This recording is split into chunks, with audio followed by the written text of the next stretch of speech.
Një telefonat e një banori ka bërë të mundur njoftimin në kohë të shërbimit zjarfikës për situatën e krijuar në Hotel Brooklyn, ku flakët përfshin godinën në orët e para të mëngjesit. Menjëherë pas marrjes së njoftimit, forcat zjarfikëse janë angazhuar dhe kanë shkuar në vendngjarje duke nisur ndërhyrjen për të vënë nën kontroll flakët dhe për të shmangur përhapjen e zjarrit në pjesa të tjera të godinës. Shefi i shërbimit zjarfikës, Luan Kapa, shpreh se telefonata e banorit ishte vendimtare për reagimin e shpejtë të strukturave të emergjencës. Sipas tij, forcat zjarfikëse mbërritën në kohë rekorde me një nisën vlerësimin e situatës. Kapa i thotë se situata nuk u nënvlerësua që në momentet e para dhe se ekipet u angazhuan me të gjitha kapacitetet për izolimin e zjarrit. Sipas shefit të zjarfikëses, flakët ishin shfaqur në 2 krah të godinës duke bërë ndërhyrjen më të vështirë. Ekipet u përqendruan në izolimin e vatrave të zjarrit dhe në parandalimin e prapjes së flakëve në pjesët e tjera të hotelit. Një tjetër shqetësim për forcat zjarfikëse ishte nxjerrja e personave që ndodheshin brenda godinës. Për shkak të tymit dhe flakëve, disa prej tyre tentuan të largoheshin përmes balkoneve.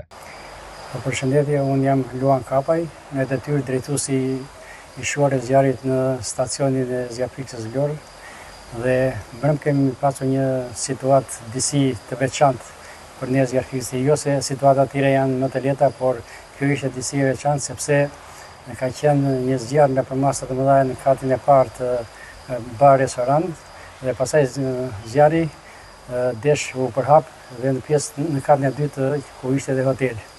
Fillimisht këtu në shërbimin e zjarfikës të zyre informacioni që ne disponojmë, ka ardhur një telefonat, dikush ka kaluar dhe ka parë një si djegje apo një flak të vogël dhe tha që po digjet një koltuk. Shu ka qenë telefona fillimisht. Menjëherë ekipi i zjarfikës është nisur për vendngjarje.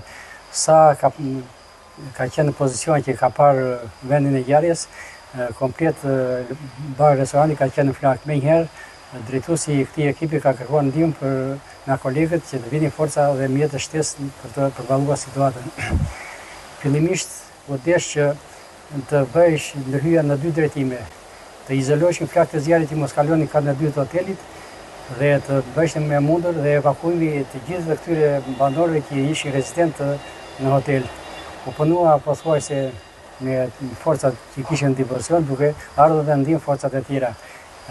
Mendoj se situata u menaxhua në mënyrë korrekte dhe ekipi i zjarfikës dha maksimumin që personat që ishin në katën e dytë të nxirreshin pa problem, duke u dëmtuar sepse fillimisht ata kanë tentuar për dalë vetë nga hoteli, duke u hedhur nga ajo. Ne kemi vënë shkallët për të ardhur ndihmë këtyre banorëve të hotelit.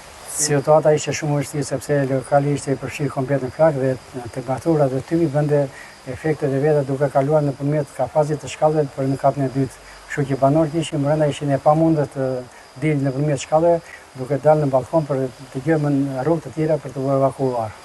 Mesazhi nga shërbimi i zjarfikës është që të gjitha kush disponon bare, hotele, restorante apo ambiente që kanë njerëz apo që gatuhet apo që shërbehet, duhet bëjnë kujdes të marrin masa mbrojtëse sepse duke punuar me orë të tëra dhe pajisjet janë në ngarkesë dhe mund të shkaktojnë zjarr. Ti mbajnë në mbikëqyrje sepse zjarri shkakton dëme dhe ka dhe probleme në njerëz apo dhe në dëme materiale të tjera.